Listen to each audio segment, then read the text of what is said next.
আসসালামু আলাইকুম দর্শক, আমি অসংখ্যবার আপনাদেরকে বলেছি আমি 12ই ফেব্রুয়ারি নির্বাচন হওয়া নিয়ে এখনো কনফিডেন্ট না।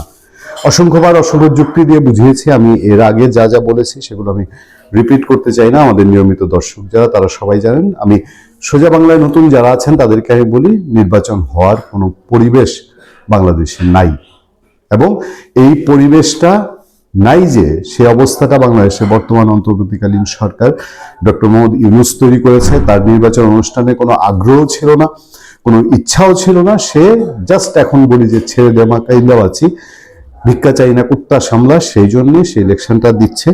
এবং আপনারা যারা এই সরকারের প্রথম 6 মাস 7 মাস 8 মাস মনে আছে তারা ভেবে দেখবেন যে, এবং রিকল করবেন, মনে করবেন এই সরকার প্রথমে নির্বাচনের কথা শুনলে গা জ্বালা করে উঠতো।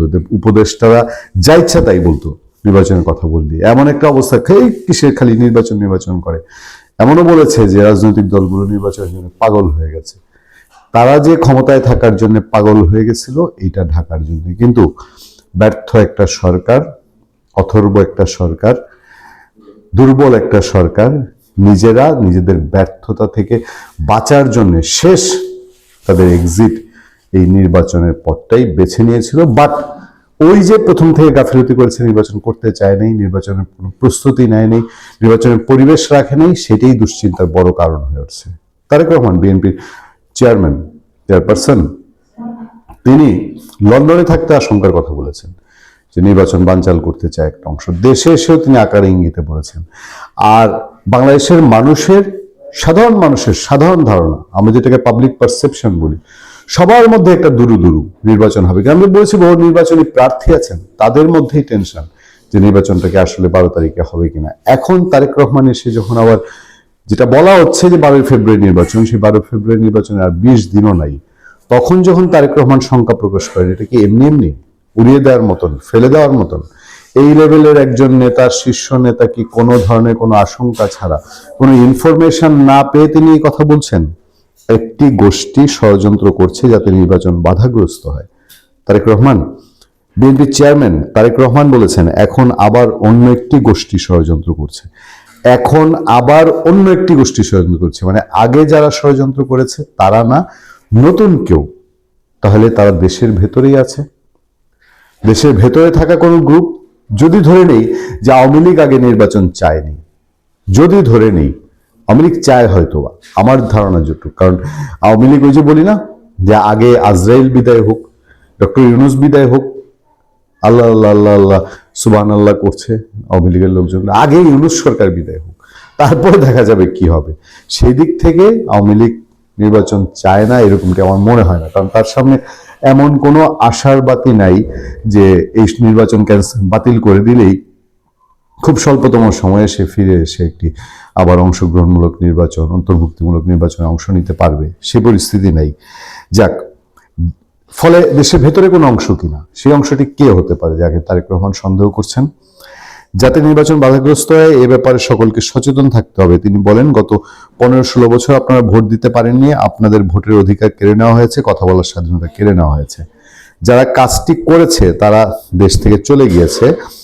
তিনি নোয়াখালীতে হাতিয়াদ্বীপ সরকারি কলেজ মাঠে আয়োজিত জনসভায় ভার্চুয়ালি যুক্ত হয়ে প্রধান অতিথির বক্তব্যে তিনি এসব কথা বলেন। এ সময় তারেক রহমান নেতাকর্মীদের উদ্দেশ্যে বলেন, শুধু ভোট দিলেই চলবে না, ওখানে থাকতে হবে।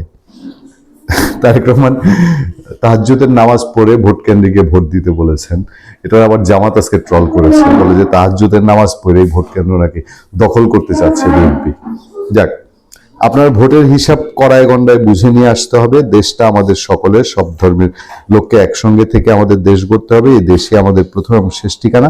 তিনি আরো বলেন, সমস্যার সমাধান করতে হলে ধানের শীষকে জেতাতে হবে। এর আগে এলাকার মানুষ অনেককে দেখেছে, তারা কিন্তু সমস্যার সমাধান করেনি। নদী ভাঙ্গন রোধ, বেড়িবাঁধ, এগুলো আমরা ইনশাল্লাহ করব। তবে আপনাদেরই একটা দায়িত্ব আছে, আপনাদের দায়িত্ব ধানের শীষকে জয়যুক্ত করা।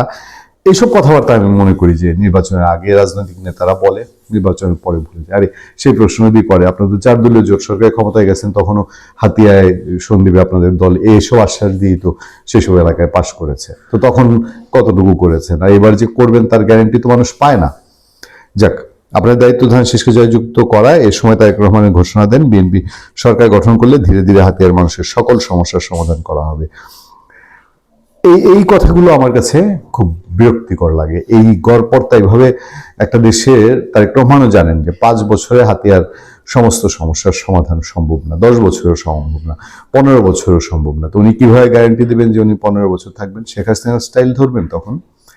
ফলে এই ধরনের আশ্বাস দেওয়া ঠিক না। যেটা তিনি আশঙ্কার কথাটা বলেছেন যে নির্বাচন বানচালের কেউ কেউ চেষ্টা করছে, সেই চেষ্টাটা নিয়ে আমাদের দুশ্চিন্তা থাকবে। আমরা জানি যে এই সরকার, যেহেতু তার আর কোনো উপায় নেই, তারা নির্বাচন করতে চায়, যদিও ভেতরে অন্য কোনো প্ল্যান আছে কিনা, বা গণভোটটা যেহেতু সাথে রেখেছে, আমার সন্দেহ যে গণভোটের আয়োজনের মধ্যে দিয়ে সে জাতীয় নির্বাচনটাকে ম্লান করবে, ম্লান করে পরে ক্ষমতা হস্তান্তর বা এগুলো কি হবে না হবে আরো পরের বিষয়। আর যদি এই নির্বাচন ভণ্ডুল হয় তাহলে বাংলাদেশের অবস্থা কি হবে, তারেক রহমানের অবস্থা কি হবে, বিএনপির অবস্থা কি হবে? কারণ বিএনপি তো বুঝে না, বিএনপি এখনো, সবাই বলে বিএনপি বুঝে না অথবা বুঝে না। অনেকে বলে যে বিএনপির মধ্যে গুপ্ত যারা আছে তারা বিএনপিকে বুঝতে দেয় না। ফলে এই নির্বাচন নিয়ে শঙ্কা। আমরা জানি সরকার যেরকমই হোক, আমাদের প্রশাসন যারা আছে, যত রকম প্রশাসন আমাদের, এবং আইন শৃঙ্খলা যত রকম বাহিনী, তারা চায় একটা নির্বাচিত সরকার আসুক। এই আল্লাহর হস্তের সরকার দিয়ে যে একটা দেশ চলতে পারে না, আমাদের সবগুলো প্রশাসন বুঝতে পারছে, সিভিল প্রশাসন বলেন, অন্যান্য প্রশাসন বলেন, বুঝতে পারছে। তারাও চায় নির্বাচনটা কেউ বন্ধুল না করুক, নির্বাচনটা হোক। আমরাও কিন্তু মোটো দাগে চাই যে নির্বাচনটা হোক, 12 ফেব্রুয়ারি নির্বাচন হোক।